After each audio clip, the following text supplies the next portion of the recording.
Okay guys, let's look at section 8.4 here. And we're going to begin with vertex form. So go ahead and ignore what's at the beginning of the section, the even and odd, and we'll get to that here after this. Okay, so this is vertex form. Y equals a times x minus h squared plus k. And a out front, our a coefficient is vertical stretch or shrink.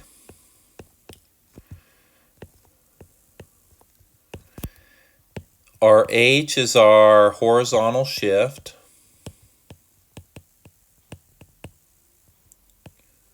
H units left or right. And k is our vertical shift.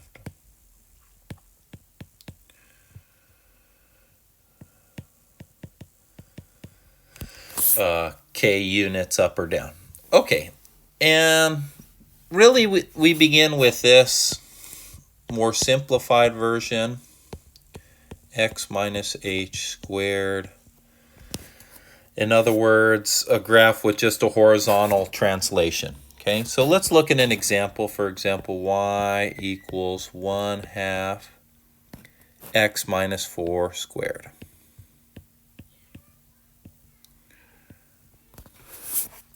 Well, the reason they call this vertex form is because our vertex is going to be at this location here, h comma k. Well, h comma k. Okay, so ordinarily our vertex is at 0, 0 for, say, y equals x squared, our parent. Our vertex is going to be at 0, 0, right? Okay, so let's look at just now our example again, and let's state what the vertex is. Well, we know k stays the same because we have no k, so that's going to be 0. And remember here, the negative is built into the formula. So really this x minus 4 represents 4 units which way? Right. 4 units right. Okay? Because the actual h value here is 4, and the minus is built into the formula. So it's shifted 4 units to the right. And so my vertex would also be shifted 4 units to the right, 4 comma 0. Okay, and of course, what other transformation do I have? Is it vertical stretch or shrink?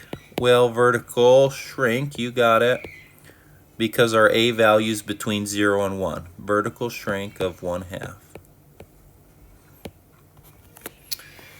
Okay, so then once we know what the vertex is,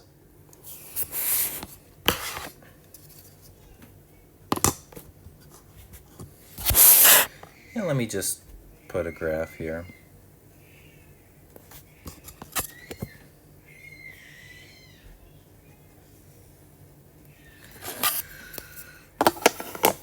And let's just put our parent function on there first. Y equal to x squared, remember, had our vertex at 0, 0.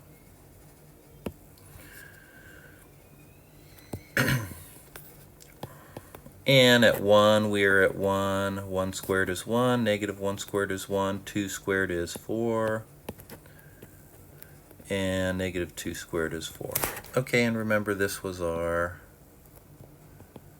say, parent function, y equal to x squared.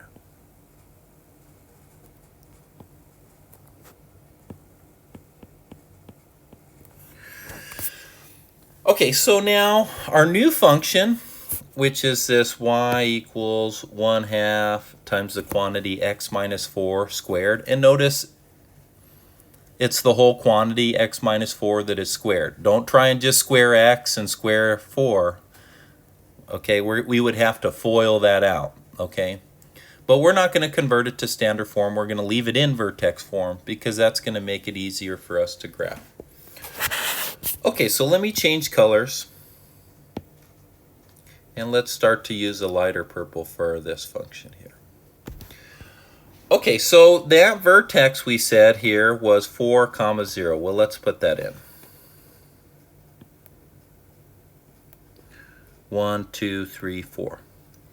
So notice our vertex, instead of being at 0, 0, is now at 4, comma 0. And that's what this represented here. That x minus 4 was a shift 4 units right. Okay, now let's make a table. And let me erase a little.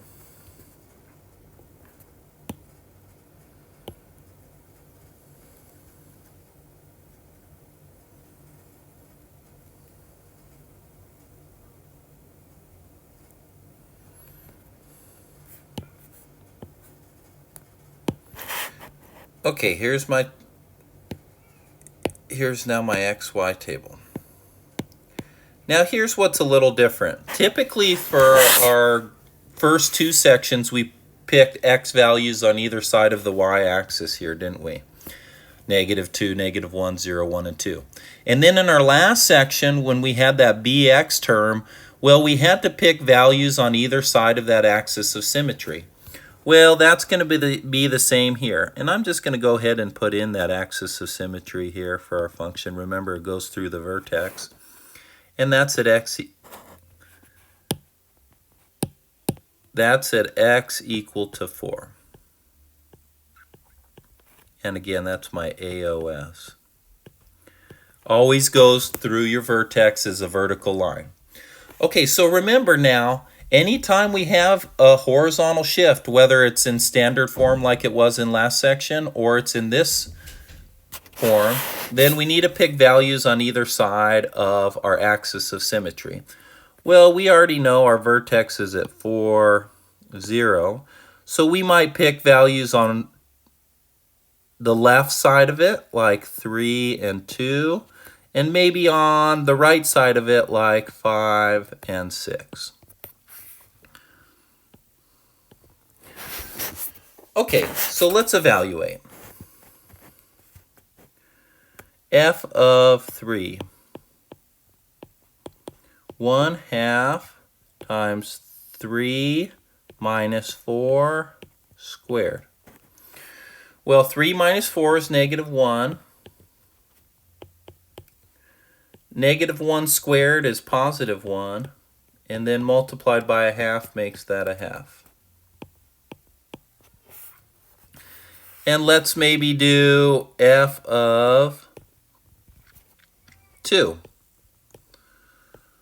Well, that would be 1/2 2 minus 4 squared. Notice I'm plugging in here for x, for every x in the function, and then evaluating. Okay, 2 minus 4 is -2. -2 squared is +4. 4 multiplied by 1/2 is 2.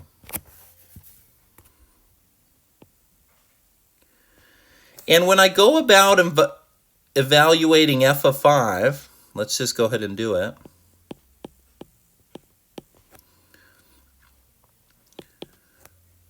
(1/2) times 5 minus 4 squared. 5 minus 4 is 1. 1 squared is 1. And 1 multiplied by 1/2 is 1/2. Notice I got the same value as I did at 3. Well, why is that? Well, because remember, 3 here and 5 are each 1 unit from that axis of symmetry, so they should give me equal values. So the value at 2 should also be the value at 6. And so I know that this should be 2. So if I've evaluated half of those points and I've done the correct axis of symmetry, this will reduce my workload. All right, let's go ahead and graph it. 3 1/2. 2 2. 5 1/2. And 6 2. Well, then I'd want to draw my shape.